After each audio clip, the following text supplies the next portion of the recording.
Good evening. Guys, close your eyes and picture this. Inside your head, a 3-pound universe hums with secrets, crafting every thought, every fear, every fleeting joy. It's your brain. A marvel that turns chaos into reality, spins stories of who you are, and holds memories you swear you'll never forget. But what if the world you see, the self you know, is just a trick of neurons firing in the dark? Get ready for a mind-bending ride with 100 facts about the brain, where each fact pulls you deeper into the mystery of you. And just before we begin, consider liking and subscribing to the channel. It helps others find their way here too, one sleepy soul at a time. Now, let's begin. Your brain weighs roughly the heft of a laptop, yet it runs the show of your entire body. It's the command center, directing every heartbeat, every thought, every fleeting emotion. Picture it as a soft, wrinkled organ, about 4 kilograms, packed with around 86 billion neurons, a number so vast it rivals the stars in a galaxy. These neurons, discovered through Santiago Ramon y Cajal's intricate drawings in the 1890s, form the foundation of the neuron doctrine. The idea that individual cells transmit signals to make you function. Your brain splits into 3 main parts. The cerebrum, the largest chunk, handles thinking, memory, emotions. The cerebellum, tucked below, keeps your balance, coordinates movement. The brainstem, a small but mighty stalk, controls basics like breathing, heart rate, survival. Despite its compact size, smaller than a football, the brain's design is a marvel, folding in on itself to maximize space, creating a universe of connections. Each neuron links to thousands of others, forming a web that processes love, fear, a sudden urge to dance. Why does such a small organ need so many neurons? What mysteries hide in this dense, humming network? It's as if a cosmos lives inside your skull, orchestrating every breath, every dream, every moment of wonder.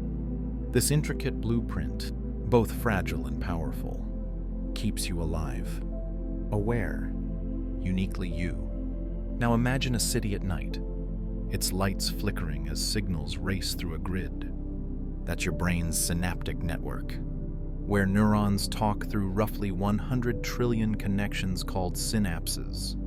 Each synapse is a tiny bridge, passing chemical or electrical signals to keep your thoughts flowing, your body moving. In 1921, Otto Loewi proved this communication happens chemically, a breakthrough that showed how neurons spark reactions with molecules like dopamine, serotonin. Picture a synapse as a whisper between cells, fast yet delicate, carrying instructions for every laugh, every memory. These connections form a web so vast it dwarfs any computer network we've built. A single thought might light up millions of synapses, like stars blinking in unison. How does this delicate web, this city of signals, sustain your consciousness? What makes it hold together, shaping who you are? It's a mystery wrapped in a marvel.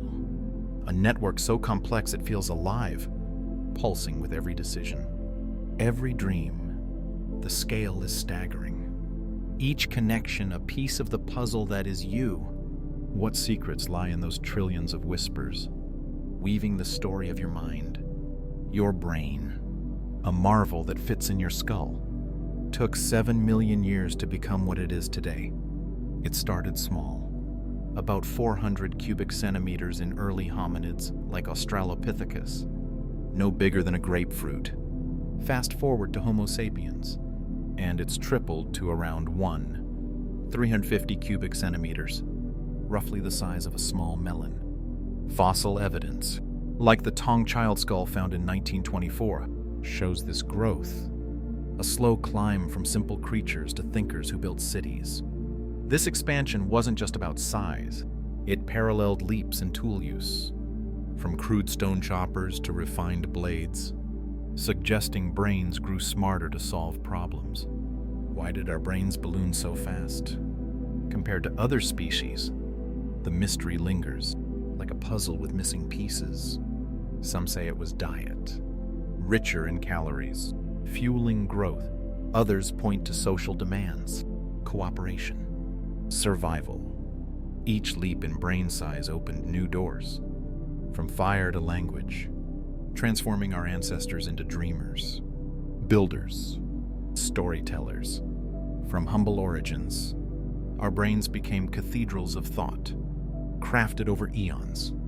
Each neuron a brick in a monument to human potential. What drove this relentless march forward? The answer hides in fossils, in the tools left behind, waiting to be uncovered. Now picture your brain as a company, with the prefrontal cortex as its CEO, making tough calls, planning ahead, keeping chaos in check. This region, right behind your forehead, is massive in humans compared to other primates. It handles decision-making, social behavior, even your ability to resist that extra slice of pie. Studies, like those by Robin Dunbar in 1998, show our prefrontal cortex grew as social groups became more complex, requiring trust, alliances, deception. Compared to chimps, our prefrontal cortex is a giantum, letting us navigate friendships, rivalries, societies. Some argue this growth came from social demands, like managing a tribe's drama or outsmarting a rival. It's like running a company where every employee has their own agenda. Why did humans, not other primates, develop such a powerful prefrontal cortex? Was it language, culture, or something else entirely? This region lets us plan for tomorrow, dream of distant stars, ponder life's big questions. What sparked the leap that gave us minds capable of soaring beyond mere survival? That question echoes in every choice you make, every plan you weave, every quiet moment before sleep. Your brain, a mere 2% of your body's weight, demands a staggering 20 to 25% of its energy. That's about 20 watts, the power of a dim light bulb. Enough to keep your thoughts, memories, emotions humming. Studies, like those by Marcus Reichel in 2010, show this tiny organ burns through calories like a furnace, even at rest. Compare that to a supercomputer, which needs thousands of watts to mimic just a fraction of your brain's work. The mystery is how it stays so efficient, running a universe of thoughts on such a tight budget. Each neuron, each connection, sips energy with precision, wasting nothing. This efficiency lets you solve problems, feel joy, recall a childhood song, all on a sliver of power. Scientists puzzle over how evolution sculpted this frugal masterpiece. Is it the way neurons fire, or how blood delivers fuel? The brain's thriftiness is a marvel, outpacing any machine we've built. It's as if nature crafted a cosmic engine, driving your every action with whispers of energy. What secrets lie in this delicate balance, keeping your mind alight without burning out? Now picture a city, its power grid surging to light up busy districts during rush hour. That's your brain, redirecting blood flow to active regions, boosting it by up to 50% during tasks like solving a puzzle or dreaming. This process, called neurovascular coupling, was first noted by Roy and Sherrington in 1890, laying the groundwork for tools like fMRI. When you focus, blood rushes to fuel the neurons firing, delivering oxygen, glucose, life. It's a dynamic system, prioritizing the parts of your brain working hardest. But why does it choose one region over another? Scientists debate how the brain allocates its precious resources, like a manager deciding where to send power in a crisis. Some say it's about survival. Others point to learning, adaptation, like a city shifting energy to keep the lights on. Your brain rewires its flow moment by moment. This dance of blood and neurons shapes your thoughts, your focus, Your dreams. How does your brain decide where to send its vital energy? Second by second. Your brain hums with invisible chemicals, like dopamine and serotonin, that shape your mood, your joy, your sorrow. These neurotransmitters act like musicians in a symphony, setting the emotional tone of your life. Dopamine fuels motivation, the thrill of a new idea, while serotonin brings calm, a sense of peace. In the 1950s, Arvid Carlsson's groundbreaking work, later earning a Nobel Prize in 2000, showed dopamine's role in brain signaling, linking its imbalance to disorders like depression. Too little dopamine, and you might feel stuck. Unmotivated, too little serotonin, and anxiety creeps in. Why do these imbalances happen? The mystery runs deep, tied to genetics, stress, even diet. Picture a conductor struggling to balance the orchestra, notes clashing or fading unexpectedly. Your brain's chemical dance is delicate, each molecule a note in the music of your emotions. Scientists still puzzle over what throws this balance off, why some brains spiral into darkness while others stay steady. This silent symphony plays every moment, guiding how you feel, how you face the world. Your emotions dance to the quiet flow of chemicals weaving through your mind. A marvel as fragile as it is powerful. What shifts these invisible tides, shaping your inner world? Now envision your brain as a forest.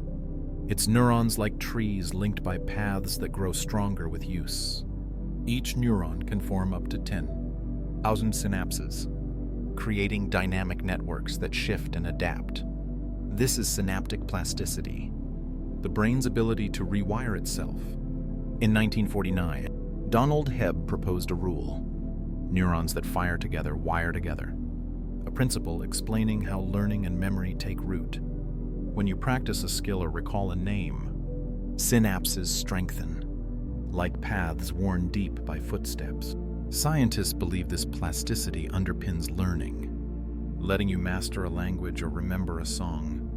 But why do some connections fade while others endure? It's a puzzle, tied to attention, repetition, emotion. Picture a forest where unused trails overgrow, while busy ones become highways. Your brain reshapes itself daily, carving paths that define your thoughts, your habits, yourself. What decides which connections grow strong, which ones fade away? That question lingers, a mystery in every lesson learned, every memory kept, every quiet moment before sleep.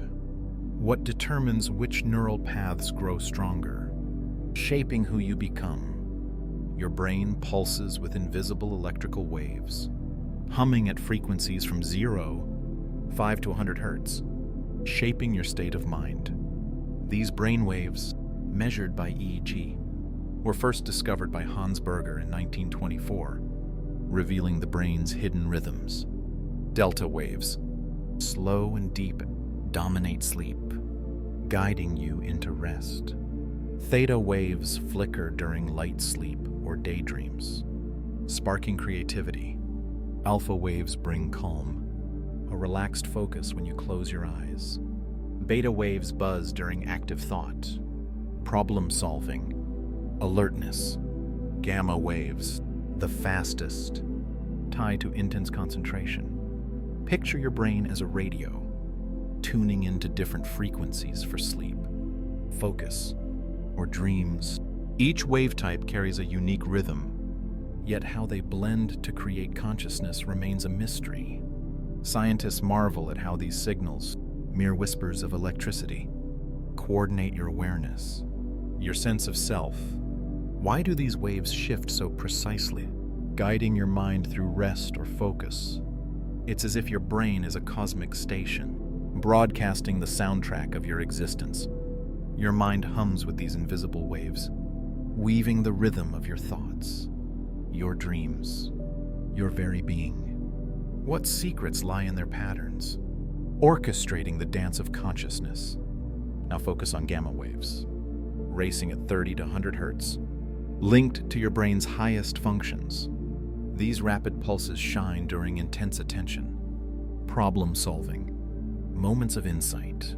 Studies, like Antoine Lutz's in 2004, show meditation boosts gamma activity, as if monks tune their minds to a sharper frequency. Picture a conductor aligning an orchestra, each note perfectly timed, as gamma waves synchronize neurons across your brain. Some scientists argue these waves drive consciousness itself, binding thoughts into a unified experience. Others debate whether they're just a byproduct, not the key. The mystery deepens when you consider how gamma waves spike during epiphanies. Those flashes of clarity, like an orchestra hitting a crescendo, they light up your mind, tying together perception, memory, focus. Why do these high-frequency waves surge in moments of brilliance? What do they reveal about the mind's deepest workings? Each burst of gamma is a clue, a glimpse into the engine of your thoughts.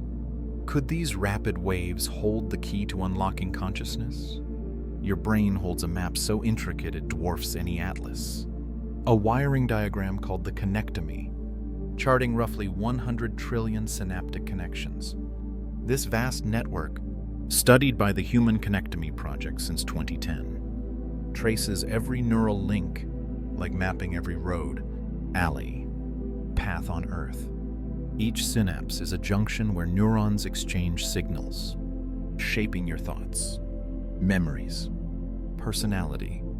The connectomy is unique to you, a blueprint of your experiences, your joys, your fears.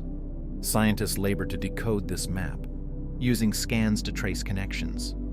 Yet the mystery persists. How does this web encode your individuality? Why does one person's connectomy spark a love for music, another's a knack for numbers? It's as if your brain weaves a tapestry, each thread a choice, a lesson, a moment.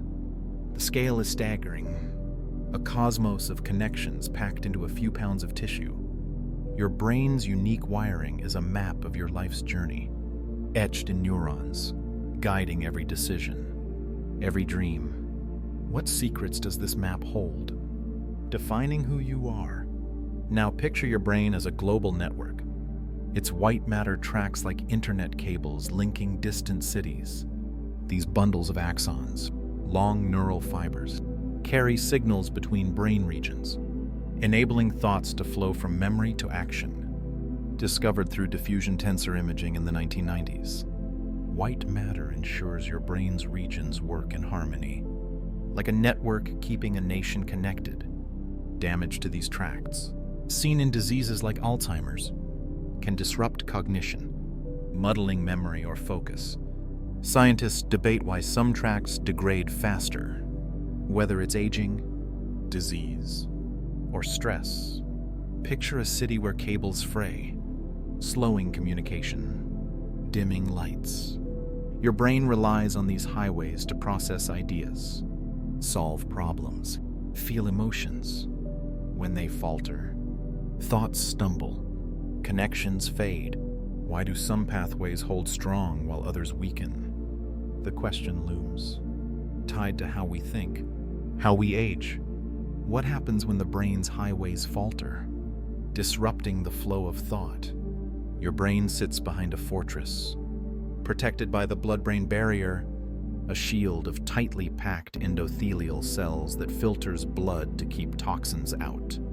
This barrier, discovered in 1885 when Paul Ehrlich noticed dyes stained every organ but the brain, acts like a gatekeeper, letting in nutrients like oxygen and glucose while blocking harmful invaders. Picture a medieval castle, its walls allowing only trusted supplies through. This barrier is vital, safeguarding your thoughts, your memories, your very mind from poisons in the bloodstream. Yet, the mystery lingers. How do some pathogens, like certain viruses, slip past this vigilant guard? Scientists puzzle over breaches that lead to infections, inflammation, even disease. The barrier's precision is astonishing, a microscopic wall standing firm against a flood of threats. It works tirelessly, every second, to keep your brain pristine. A sanctuary for your consciousness. A silent guardian. The blood-brain barrier shields your mind from invisible dangers, preserving the delicate dance of neurons that makes you who you are. What secrets lie in its failures? When the gatekeeper falters, the blood-brain barrier, your brain's gatekeeper, is so selective it blocks about 98% of small molecules, including most drugs meant to heal. This makes treating brain disorders, like glioblastoma, a daunting challenge, as medicines struggle to reach their target. Studies, like those by William Partridge in 2005, reveal how the barrier's tight junctions act like a locked door, admitting only specific molecules with the right key. Picture a vault, accessible only to a rare few. Scientists explore ways to outsmart this barrier, crafting drugs that mimic natural molecules or using nanoparticles to sneak past. The debate rages. How can we open this door without compromising the brain's safety? Some propose temporary breaches. Others seek molecular keys tailored to cross without harm. This selectivity, while protective, frustrates efforts to treat Alzheimer's, epilepsy, tumors. The barrier's stubbornness is both a marvel and a hurdle, guarding your mind while challenging healers. Why is it so unyielding, so precise in its choices? How can we unlock the brain's defenses to heal it without harm? Your brain thrives not just on neurons, but on glial cells, unsung heroes outnumbering neurons 10 to 1. These cells, named from the Greek word for glue, support, protect, nourish your brain's wiring. Discovered in the 19th century by Rudolf Virchow, glial cells do more than hold things together. They regulate synapses, clear waste, even fight infections. Picture a city's maintenance crew, tirelessly cleaning streets, repairing power lines, keeping everything running. Studies, like those by Ben Barres in the 1990s, revealed glia's role in shaping neural networks, guiding how neurons connect. Without them, your thoughts would falter, your memories blur. Yet, a mystery persists. Why do glial cells sometimes misfire, contributing to diseases like multiple sclerosis? Their quiet work is vital, feeding neurons, mopping up toxins, ensuring your brain hums smoothly. Some glia, called astrocytes, even sense your brain's needs, adjusting blood flow on demand. This intricate support system, often overlooked, keeps your mind sharp, your emotions steady. Glial cells are the backbone of your brain's city, laboring in the shadows to sustain every thought, every dream. What hidden roles do these cells play, shaping the mind's unseen rhythms? Their secrets wait, woven into the fabric of your consciousness. A puzzle for science to unravel. Your brain has a hidden janitor, the glymphatic system, flushing out toxins while you sleep. Discovered in 2012 by Maiken Nedergaard, this network uses cerebrospinal fluid to wash away waste, like amyloid proteins linked to Alzheimer's. Picture a city's sewers, clearing debris at night to keep streets pristine. This system ramps up during sleep, removing junk that could clog your thoughts. Studies, like those in 2013 by Jeffrey Eilifum, show it clears up to 60% of harmful proteins nightly. Scientists debate why this system slows with age, leaving some brains vulnerable to disease. Sleep becomes a cleansing ritual, your brain's chance to reset, refresh. Without it, toxins build, clouding memory, dulling focus. Why do some glymphatic systems stay robust while others weaken? The answer could unlock ways to fight dementia, sharpen minds. This silent cleanup crew works as you dream, preserving the clarity of your thoughts. What mysteries flow through these hidden channels? Guarding your mind's brilliance. That question drifts in the stillness of the night. a whisper of your brain's quiet renewal. Your brain has a secret ritual, a nightly cleanse driven by the glymphatic system, washing away toxins as you sleep. Discovered by Mike and Nedergaard in 2013, this system uses cerebrospinal fluid to flush out waste, like proteins that could harm your neurons. Picture a city at night, its streets swept clean by quiet crews, readying it for dawn. Studies link poor glymphatic clearance to Alzheimer's, where toxic buildup clouds memory, dulls thought. This process hums most actively during sleep, when your brain shrinks slightly, letting fluid flow freely through its channels. Why is sleep so crucial for this cleanup? Scientists puzzle over why the system slows without rest, leaving waste to pile up each night. As you dream, your brain bathes itself, rinsing away the day's debris to keep your mind sharp, your memories clear. This silent janitor works tirelessly, ensuring your thoughts flow smoothly when you wake. The mystery of sleep's role in this process captivates researchers, hinting at deeper connections between rest and health. Each night, your brain bathes itself, preparing for a new day's thoughts. What secrets does this quiet ritual hold? Cleansing the mind as you slumber. When the glymphatic system falters, your brain pays a price, with links to diseases like Alzheimer's, where amyloid plaques clog neural pathways. Research by Jeffrey Iliff in 2012 used imaging to show how these toxins build when clearance fails, like a drainage system blocked by debris. Picture a city where sewers back up, flooding streets, disrupting life. Scientists explore ways to boost glymphatic flow, suggesting sleep therapy or lifestyle changes like exercise could help. Debates swirl around why some brains see faster decline, whether it's genetics, poor sleep, or stress. A sluggish glymphatic system may let harmful proteins linger, eroding memory, clouding focus. Enhancing this flow could protect your mind, keeping thoughts crisp, emotions steady. The challenge is finding how to unclog this vital system without harm. Why do some brains resist this buildup while others succumb? The stakes are high, as a clearer brain could mean a sharper life. Could better brain cleaning hold the key to preventing cognitive decline? Your consciousness is the silent pulse of your existence, the awareness that lets you feel the world, reflect on your thoughts, know you are you. It's the lens through which you see colors, hear music, sense joy or pain. Centuries ago, in 1637, Descartes declared, "I think, therefore I am," anchoring consciousness and self-awareness, a philosophical cornerstone. Picture it as a mirror, reflecting not just your face but your entire inner world. Thoughts, emotions, dreams. Yet, science struggles to pin it down. Where does this spark live in your brain? Despite mapping neurons and synapses, the neural basis of consciousness remains a shadow, elusive and profound. Scientists chase its roots, scanning brains, probing signals, but no single region holds the answer. Is it a dance of neurons, a network firing in harmony? The mystery deepens as we ponder why you're aware at all, why you're not just a machine processing data.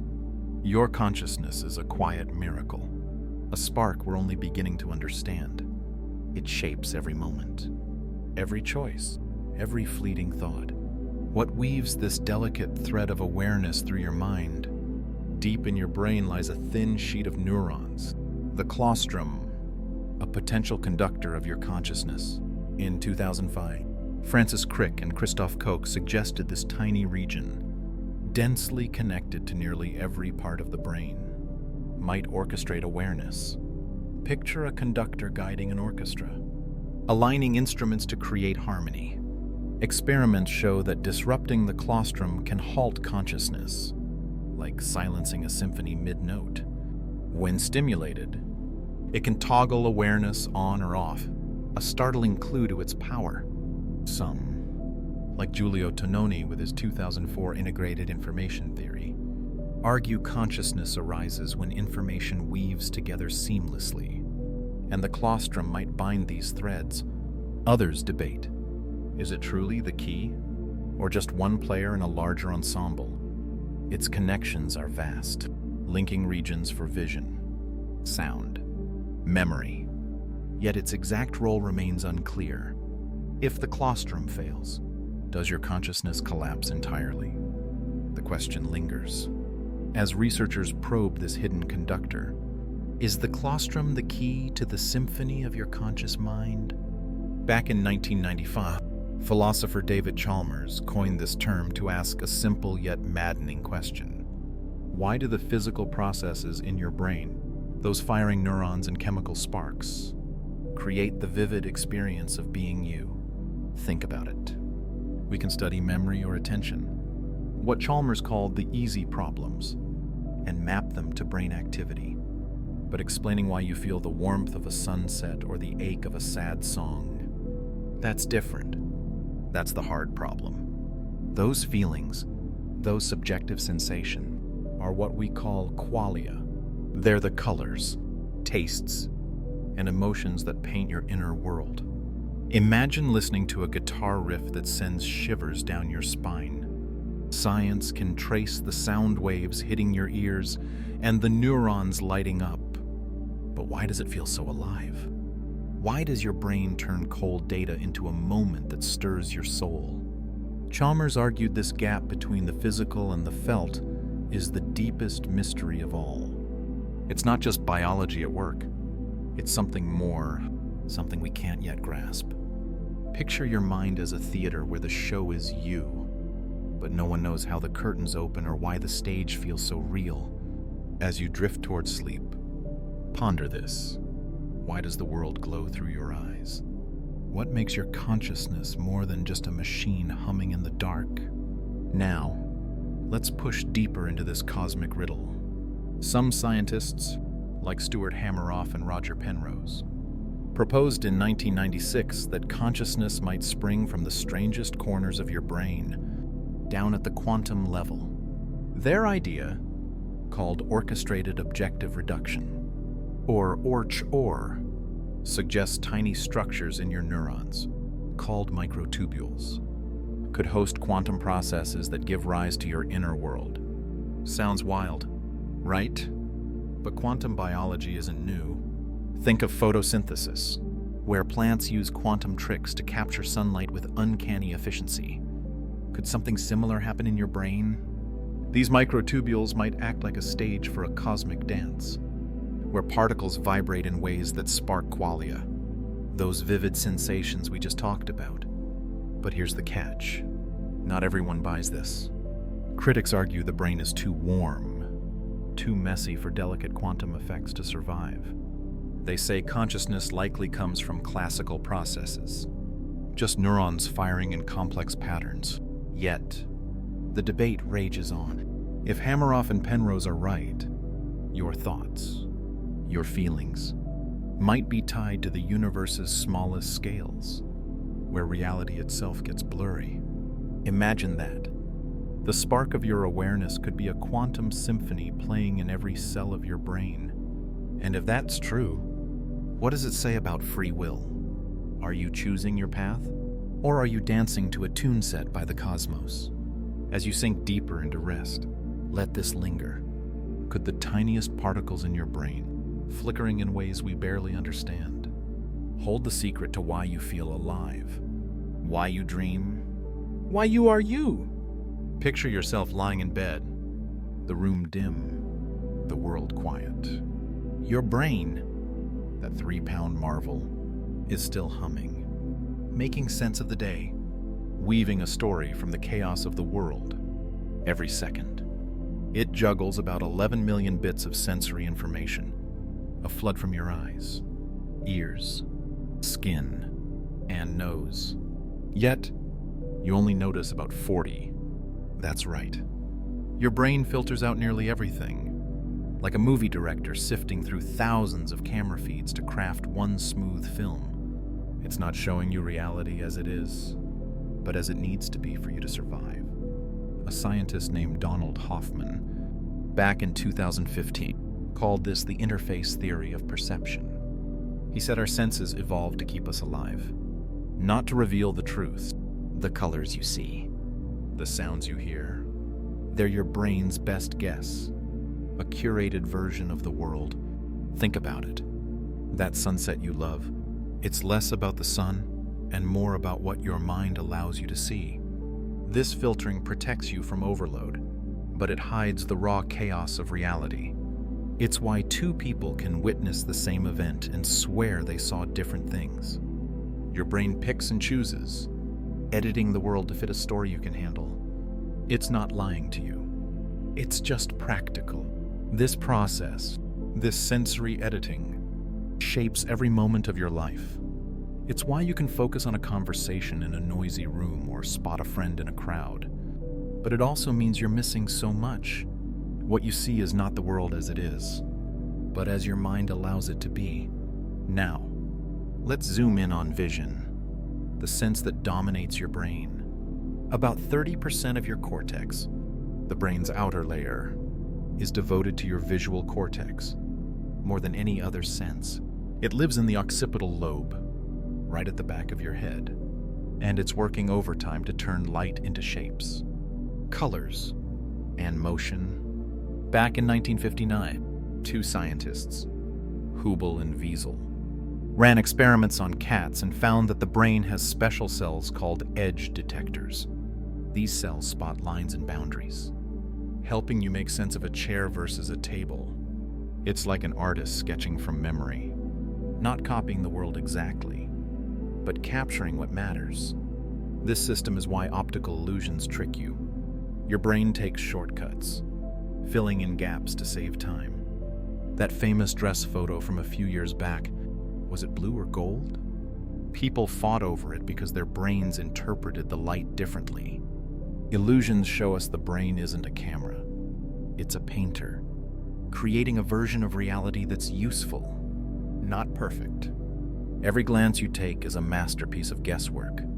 You trust your eyes, but they're feeding you a story, not the raw truth. If sight is a creation, how real is the world we think we see? Now, let's turn inward to the idea of you, the self you carry through life. Your brain has a network called the default mode network that lights up when you think about yourself, your past, your dream, discovered by Marcus Reichel in 2001. This network ties together parts like the medial prefrontal cortex and posterior cingulate cortex, areas that hum when you're daydreaming or reflecting. It's like a storyteller in your head, constantly rewriting your autobiography, stitching together memories, hopes, and identities. This default mode network, or DMN, is why you feel like a continuous you across years. Even as your body and mind change, it's active when you're lost in thought, replaying a conversation or imagining tomorrow. But here's the twist. Some argue this sense of self, this ego, is just a neural construct, a story your brain tells to make sense of existence. It's not a solid thing, but a narrative, fluid and ever-changing. Think of it like a book you're writing, adding chapters daily, editing old ones. The DMN keeps the story alive, but it's not the whole truth of who you are. It's why you can feel so certain about you one day, yet question it the next. Even when silent, your mind whispers stories about you that may never end. But what if that story could pause? Brain scans of experienced meditators, studied by Judson Brewer in 2011, show something wild.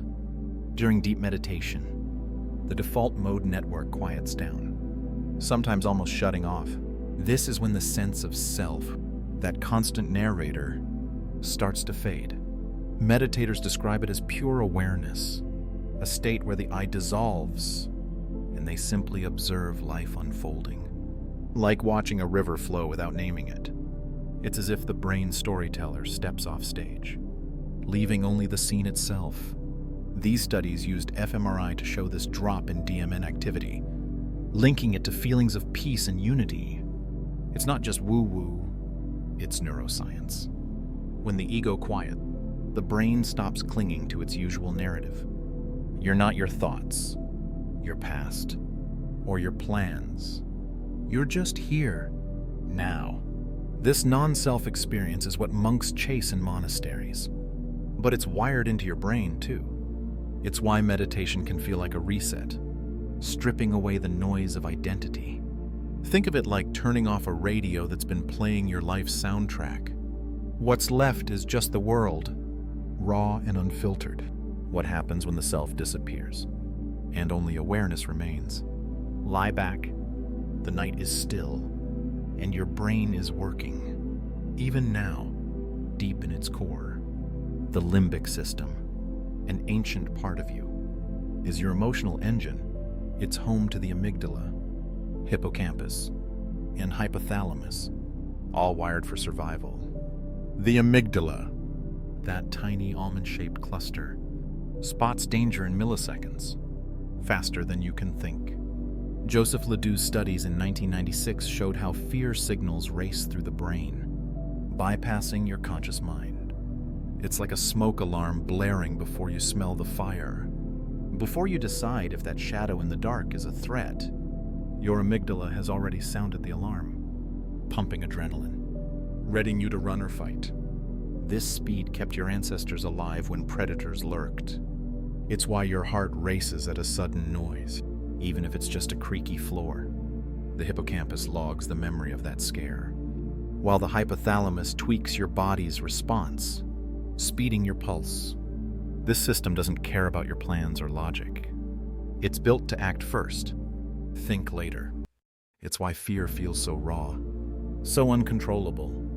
It's not just an emotion. It's a reflex carved by millions of years. Your brain's job isn't to make you comfortable. It's to keep you alive.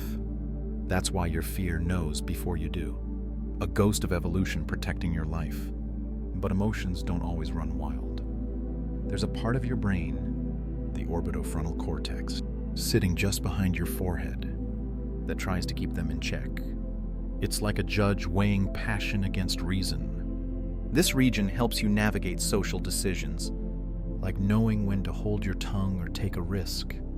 Antonio Damasio's work on Phineas Gage, a man from 1848 whose frontal lobe was damaged, showed what happens when this balance breaks. After a horrific accident, Gage went from calm to impulsive, his emotions untamed, his logic frayed. The orbitofrontal cortex evaluates rewards, risks, and social cues, blending gut feelings with cold calculation. It's why you hesitate before snapping at a friend or feel guilt after a harsh word. Without it, emotions can hijack you, turning decisions into chaos. But it's not perfect. Sometimes, your emotions sway the judge, pushing you to act against your better judgment. It's a dance between heart and mind, and no one's quite sure who leads. Are we rational beings with emotions, or emotional beings who think? Now, let's dive into the chemistry that fuels your feelings. Your brain brews a cocktail of neurotransmitters, oxytocin, dopamine, and endorphins, what you might call the happiness triad. Oxytocin sparks bonding, that warm rush when you hug someone you love. Studies by Paul Zak in 2005 showed it spikes during trust and connection. Dopamine drives reward, that thrill when you win a game or bite into your favorite food. Endorphins bring relief, soothing pain like a natural morphine after a good run. Together, they mix into every mood, from love to triumph. Think of your brain as a chemist, blending these in unique ratios for every moment. No two people's blends are the same, which is why your joy feels different from mine. This chemical symphony plays constantly, shaping how you connect, chase goals, or just feel good. It's why a kind word or a shared laugh can lift you up.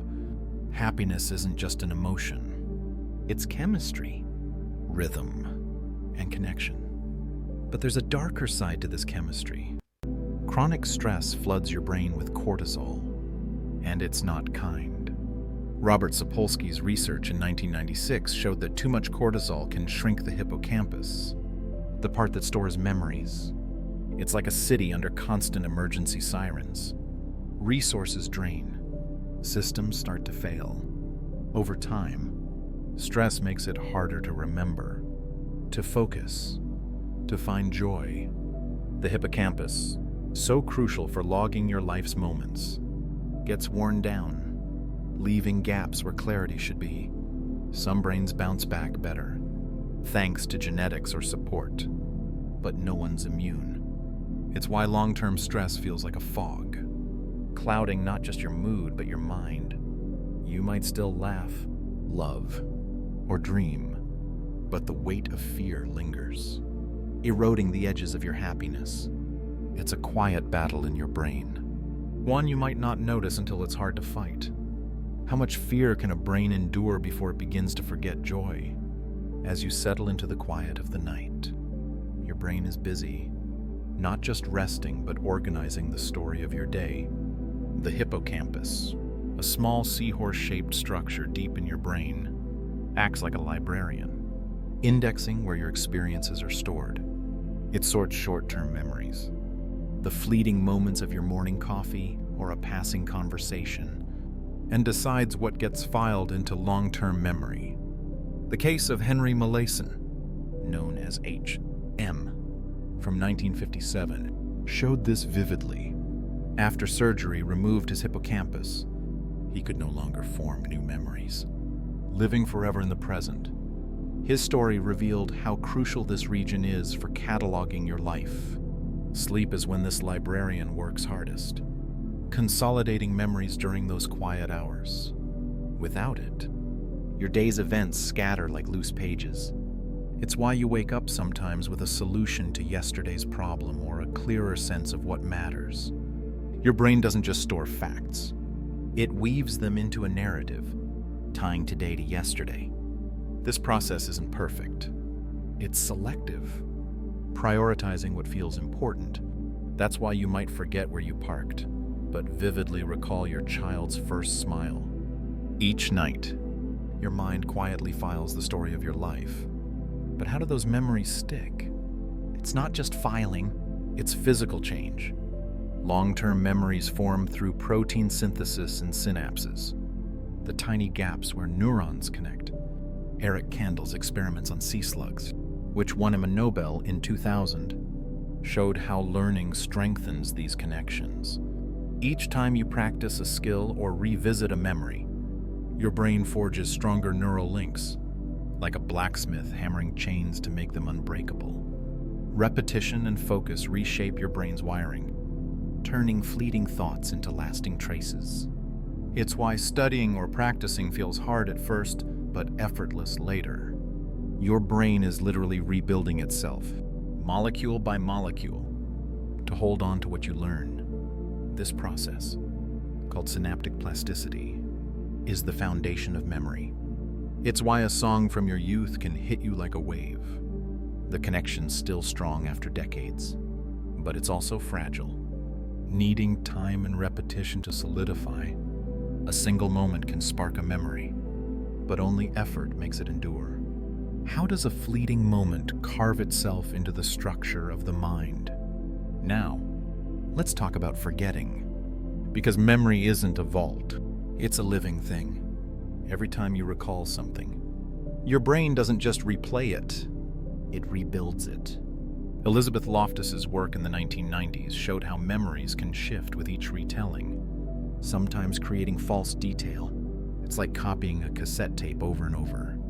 The original gets fuzzy, and new noise creeps in. You might swear you remember an event one way, but a friend recalls it differently. Loftus proved our memories are reconstructive, shaped by emotion, suggestion, or time. This isn't a flaw, it's how your brain stays flexible, updating the past to fit the present. But it means what you remember might not be exactly what happened. That family holiday you picture so clearly, was the sky really that blue? Or is your mind painting it brighter? This fragility makes memory both beautiful and unreliable. It's why eyewitness accounts in court can clash, each person certain of their truth. Your brain isn't lying, it's just editing, prioritizing what fits the story you tell yourself. What we remember may not be what truly happened, only what the brain needs to believe. Some memories, though, burn brighter than others. The brain prioritizes emotional ones. Fear and love leave the deepest marks. The amygdala, your emotional watchdog, teams up with the hippocampus to tag certain moments as unforgettable.